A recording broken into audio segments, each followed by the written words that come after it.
اگر ڈھیروں دولت سنبھال سکتے ہو تو کسی بھی نماز کے بعد اللہ الصمد کی ایک تسبیح اس طرح سے پڑھ لو، پھر 15 منٹ بعد ہی پھر ایسا معجزہ ہوگا کہ اچانک سے اللہ کا نیک بندہ آئے گا اور 80 کروڑ دے جائے گا انشاءاللہ۔ بسم اللہ الرحمن الرحیم۔ السلام علیکم ورحمۃ اللہ وبرکاتہ۔ محترم ناظرین کرام، اگر آپ بھی دولت سنبھال سکتے ہو تو کسی بھی نماز کے بعد یہ چھوٹا سا وظیفہ پڑھ لیں اور خود ہی اپنی زندگی میں رزق کا، مال و دولت کا طوفان لے آئیں۔ ناظرین کرام، آج کا یہ وظیفہ، آج کا یہ عمل آپ لوگوں کو چلتے پھرتے کسی بھی وقت پڑھ لینا ہے۔ یہ وظیفہ آج تک میں نے اپنی زندگی میں جس کسی کو بتایا، انہوں نے وظیفہ پڑھا اور ان کی حاجت مراد اللہ پاک نے پوری کر دی۔ شام کو وظیفہ پڑھا، ان کی ساری پریشانی ختم ہو گئی۔ یہ وظیفہ اتنا مجرب اور خاص وظیفہ ہے، یہ اللہ الصمد کا وظیفہ ہے۔ ساتھ میں آپ کو 2 وظائف بھی مزید ملا کے پڑھنے ہیں۔ اپنی زندگی سے اگر آپ لوگ چاہتے ہو کہ غربت و تنگ دستی ختم ہو جائے، آپ کی زندگی میں جو پریشانیاں ہیں، خاص طور پر آپ کی جو مالی پریشانی ہے، وہ فوری طور پر ختم ہو جائے، تو آپ بھی اللہ پاک کی ذات پر یقین کرتے ہوئے، اللہ پاک کی ذات پر بھروسہ اور اعتقاد کرتے ہوئے کسی بھی دن یہ وظیفہ کسی بھی نماز کے بعد چلتے پھرتے پڑھ لینا۔ یہ وظیفہ آپ لوگ کہیں بھی کر سکتے ہیں، چاہے اپنے گھر میں ہو، چاہے دکان میں ہو، چاہے آفس میں ہو، چاہے راستے میں ہو، کہیں جا رہے ہوں یا کہیں سے واپس آ رہے ہوں۔ اس وظیفے کو پڑھنے کے لیے کوئی پابندی نہیں ہے، وقت کی جگہ کی کوئی بھی پابندی نہیں ہے۔ وہ لوگ جن کو آج تک وظائف سے کوئی بھی فائدہ نہ ہوا، جو لوگ کئی دنوں سے کئی مہینوں سے وظائف پڑھ رہے ہیں، جن کو آج تک کبھی کوئی فائدہ نہ ہو سکا، یا اگر فائدہ ہوا بھی تو جیسا فائدہ وہ چاہتے تھے ویسا فائدہ نہ ہوا، تو آج کا وظیفہ وہ میرے پریشان دکھی بہن بھائی بھی لازمی پڑھ لیں۔ انشاءاللہ اللہ پاک کرم والا معاملہ فرمائے گا، اور اس وظیفے کو پڑھ کے آپ کو دعا لازمی کرنی ہے۔ بھلے چھوٹی سی ہی مانگ لو، لیکن آپ لوگ دعا لازمی کیجئے گا، مگر بہتر ہے کہ آرام سے، سکون و اطمینان سے رب العالمین سے دعا مانگیں۔ اب وظیفے کو سمجھ لیں۔ آپ لوگوں کو وظیفہ بتانے لگا ہوں۔ اگر آپ لوگ کام پر بھی ہو، کسی وجہ سے اپنے گھر میں نہ بیٹھے ہوں، مگر وقت نہ ملا، تو پھر آپ لوگ اپنی ملازمت کی جو جگہ ہیں، کاروباری جگہ ہے، وہاں پر بیٹھ کر بھی یہ وظیفہ پڑھ سکتے ہو۔ سب سے پہلے آپ لوگ سکون سے، خاموشی سے کسی مناسب سی جگہ پر بیٹھ جانا ہے۔ چپ چاپ آپ لوگوں کو یہ وظیفہ پڑھنا شروع کر دینا ہے۔ وظیفہ پڑھتے وقت کسی سے آپ کو بالکل بات چیت ہرگز نہیں کرنی۔ اکثر لوگ کہتے ہیں کہ ہم بہت سے وظائف پڑھتے ہیں لیکن ہمیں فائدہ نہیں ہوتا۔ تو میرے بھائیوں، میری بہنوں، اس کی یہی وجہ ہے۔ میں آپ کو 3-4 وجوہات بتا دیتا ہوں۔ پہلی وجہ یہ کہ آپ لوگ جب بھی کوئی وظیفہ پڑھتے ہو تو آپ لوگوں کو بتا دیتے ہو کہ ہم وظیفہ پڑھ رہے ہیں، ہم وظائف پڑھ رہے ہیں، تو اس طرح ہرگز نہ کیا کریں۔ جب بھی وظیفہ پڑھیں کسی کو ذکر مت کریں، کیونکہ ہم کوئی بھی وظیفہ پڑھ رہے ہیں۔ اور اس کے علاوہ آپ لوگوں کی جو دوسری غلطی ہے کہ وظیفہ پڑھتے وقت آپ لوگوں کی توجہ وظیفہ پر کم ہوتی ہے۔ مطلب آپ لوگ کام بھی کر رہے ہوتے ہیں، ساتھ ساتھ فون پر باتیں بھی کر رہے ہوتے ہو، اپنی مصروفیات میں ہوتے ہو، اور ساتھ میں وظائف بھی پڑھ رہے ہوتے ہو، تو اس سے بھی وظائف اثر نہیں کرتے۔ وظیفہ جب بھی پڑھنے کے لیے بیٹھیں، پوری توجہ سے، پوری دل جمعی سے، پوری توجہ سے، خشوع و خضوع سے، جس ترتیب سے اور جیسے بتایا گیا ہو، اللہ پاک کی ذات پر یقین کرتے ہوئے آپ کو اسی طرح سے وظائف پڑھنے ہیں۔ اللہ پر یقین کا اور توکل کا سفر بے حد حسین و خوبصورت ہوتا ہے۔ جو اس راہ کے مسافر بن جاتے ہیں، کامیابی ان کا مقدر بن جاتی ہے۔ اللہ پر توکل اور اس کی ذات پر یقین کا سفر در حقیقت دکھوں بھری زندگی سے پرسکون زندگی کا سفر ہوتا ہے۔ اللہ پر یقین کرنے والوں کو سکون قلب کی نعمت میسر ہوتی ہے۔ پھر وہ ہر وقت مسرور و مطمئن ہوتے ہیں اور انہیں مکمل طمانینت حاصل ہوتی ہے، کیونکہ ان کا یقین ایسی ہستی پر ہوتا ہے جو اس پوری دنیا کا بادشاہ اور پالنہار ہے۔ وہی مالک حقیقی ہے، وہی سب کو پالنے والا ہے، جو انسانوں، حیوانات، چرند و پرند، زمین پر بہتے ہوئے دریا اور سمندر میں بہتے ہوئے پانی میں تیرتی ہوئی رنگ برنگی مچھلیوں، اس زمین پر چلتی ہوئی چھوٹی سی چیونٹی، حتیٰ کہ آنکھ سے نظر نہ آنے والے مخلوق کا بھی خالق و مالک اور پروردگار ہے، جس کے حکم کن فیکون سے مقدر بدل جایا کرتے ہیں، تقدیریں بدل جاتی ہیں۔ اور جانتے ہو کہ یقین و اعتقاد کیا ہے؟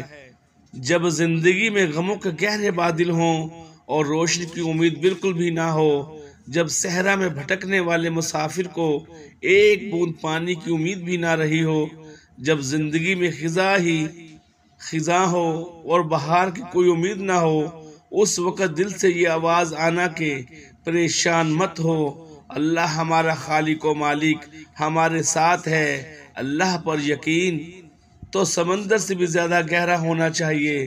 جتنے بھی مشکل حالات ہوں، جتنے بھی اندھیرے راستے ہوں، زندگی میں پھر بھی توکل صرف اللہ پر ہی ہونا چاہیے کہ ایک دن اس اندھیرے میں روشنی کی کرن ضرور چمکے گی۔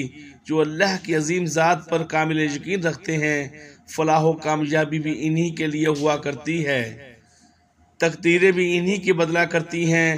حضرت عمر بن خطاب سے روایت کا مفہوم ہے کہ رسول اللہ صلی اللہ علیہ وآلہ وسلم نے فرمایا، اگر تم اللہ پر اس طرح توکل اور بھروسہ کرو جس طرح توکل کرنے کا حق ہے، تو وہ تمہیں اس طرح رزق دے گا جیسے پرندوں کو رزق دیتا ہے۔ پرندے صبح سویرے خالی پیٹ نکلتے ہیں اور شام کو بھرے پیٹ واپس آتے ہیں۔ حضرت ابن عباس رضی اللہ تعالی عنہ فرماتے ہیں کہ ایک دن میں سواری پر حضور نبی اکرم صلی اللہ علیہ وآلہ وسلم کے پیچھے بیٹھا ہوا تھا، تو آپ صلی اللہ علیہ وآلہ وسلم نے فرمایا، اے لڑکے، میں تجھے چند باتیں بتاتا ہوں، اللہ تعالیٰ کو یاد رکھ، وہ تجھے محفوظ رکھے گا۔ اللہ تعالیٰ کو یاد رکھ، اسے اپنے سامنے پائے گا۔ جب مانگے تو اللہ تعالیٰ سے مانگ، مدد چاہے تو اسی سے طلب کر، اور جان لے کہ اگر تمام امت تجھے کچھ نفع دینے کے لیے جمع ہو جائے تو وہ تجھے صرف اتنا ہی نفع پہنچا سکتی ہے جو اللہ تعالیٰ نے تیرے لیے لکھ دیا، اور اگر سب لوگ تجھے نقصان پہنچانے پر اتفاق کر لیں تو ہرگز نقصان نہیں دے سکتے مگر وہ جو اللہ تعالیٰ نے تیرے لیے لکھ دیا ہے۔ قلم اٹھا دیے گئے اور صحیفے خشک ہو چکے۔ اس حدیث کو امام ترمذی اور طبرانی نے روایت کیا ہے، اور امام ابو عیسیٰ نے فرمایا کہ یہ حدیث حسن صحیح ہے۔ جب انسان اپنے رب پر اس قدر بھروسہ کر لیتا ہے کہ اس کے علاوہ کوئی بھی اس ضرورت پوری نہیں کرنے والا نہیں ہے، تو اللہ بھی اپنے بندے کو مایوس نہیں لوٹاتا۔ جو لوگ اللہ کے در کو چھوڑ کر دوسروں کے در سے مانگتے ہیں، کیا انہیں اللہ کی ذات پر تھوڑا سا بھی یقین نہیں؟ کیا انہیں اس دنیا کے لوگوں پر اللہ کی ذات سے زیادہ بھروسہ اور یقین ہے؟ جو ذات رات کو درختوں پر بیٹھے ہوئے پرندوں کو نیند میں بھی نیچے گرنے نہیں دیتی، وہ ذات انسان کو بھلا بے یار و مددگار کیسے چھوڑ سکتی ہے؟ اللہ پاک کی ذات تو بہت رحیم و کریم ذات ہے، انسان کو اس کی سوچ سے بڑھ کر عطا کرنے والی ہے۔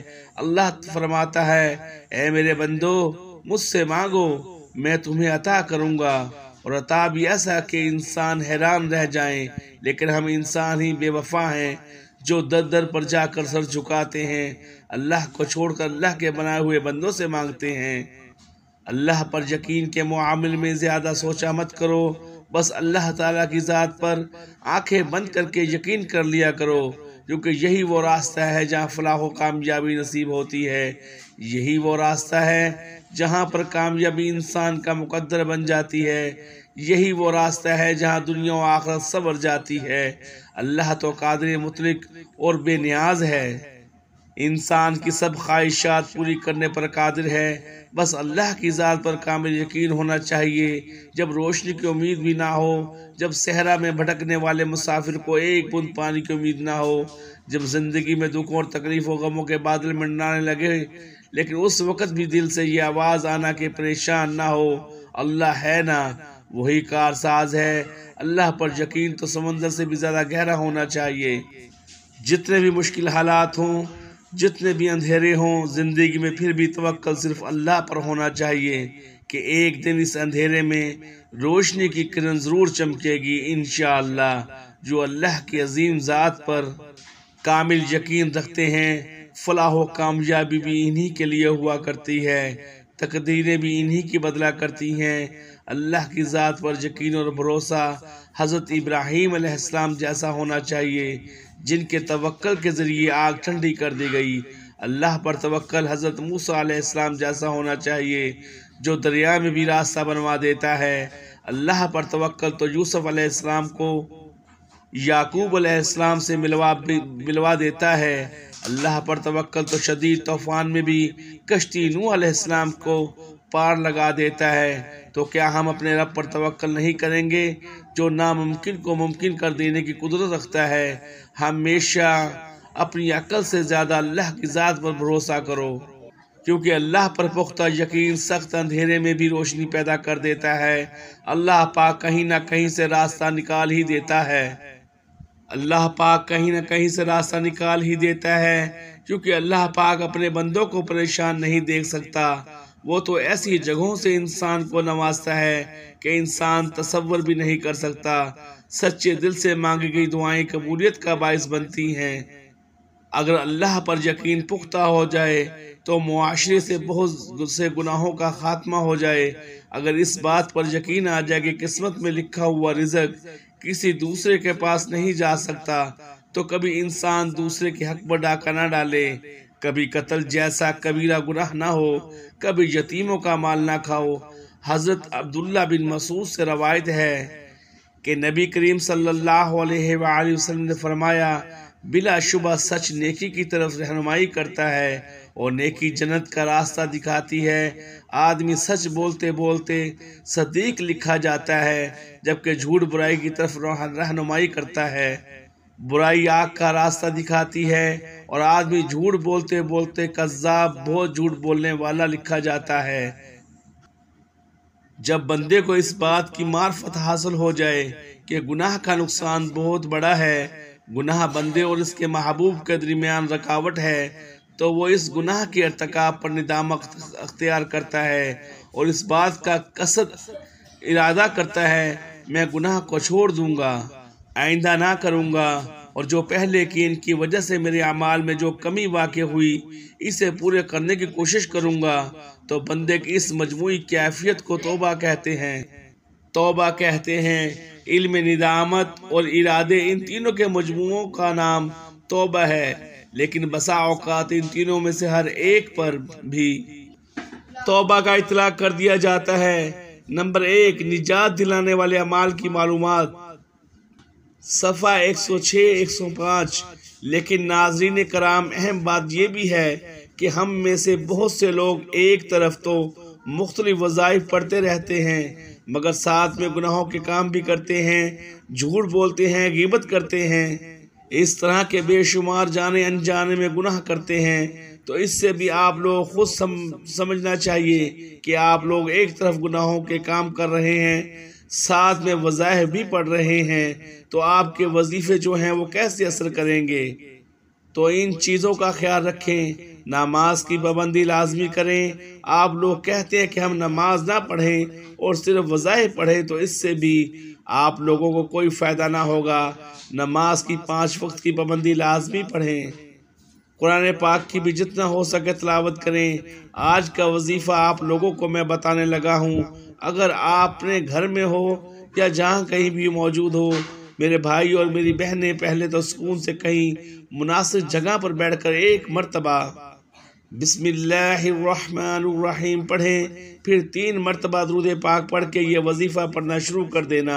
صرف 3 مرتبہ کوئی سا بھی درود پاک پڑھ لینا، درود ابراہیمی پڑھ لینا، صلی اللہ علیہ وآلہ وسلم پڑھ لینا، صلی اللہ علی محمد پڑھ لینا۔ جو درود پاک آپ پڑھنا چاہو کم سے کم آپ کو 3 مرتبہ لازمی پڑھ لینا ہے۔ 1 مرتبہ میرے ساتھ بھی درود پاک پڑھ لیں تاکہ ثواب ہو۔ اللہم صلی علی محمد وعلی آل محمد کما صلیت علی ابراہیم وعلی آل ابراہیم انکا حمید مجید۔ اللہم بارک علی محمد وعلی آل محمد کما بارکت علی ابراہیم وعلی آل ابراہیم انکا حمید مجید۔ درود پاک جب 3 مرتبہ پڑھ لو تو اس کے بعد آپ لوگوں کو یہ کلمات جو آپ لوگوں کو اپنی اسکرین کے اوپر نظر آ رہے ہوں گے، بہت آسان سے کلمات ہیں۔ اللہ الصمد، اللہ الصمد، اللہ الصمد۔ اس طرح اس وظیفے کو آپ جس طریقے سے اور جس طرح میں پڑھ کر سنا رہا ہوں اسی طریقے سے آپ کو یہ وظیفہ پڑھنا ہے۔ پھر 3-4 وظائف ملا کر ایک چھوٹا سا عمل کر لینا ہے۔ یہ عمل جیسا کہ میں نے پہلے بھی آپ کو بتایا ہے کہ بہت ہی مختصر سا عمل ہے اور نہایت ہی آسان سا عمل ہے۔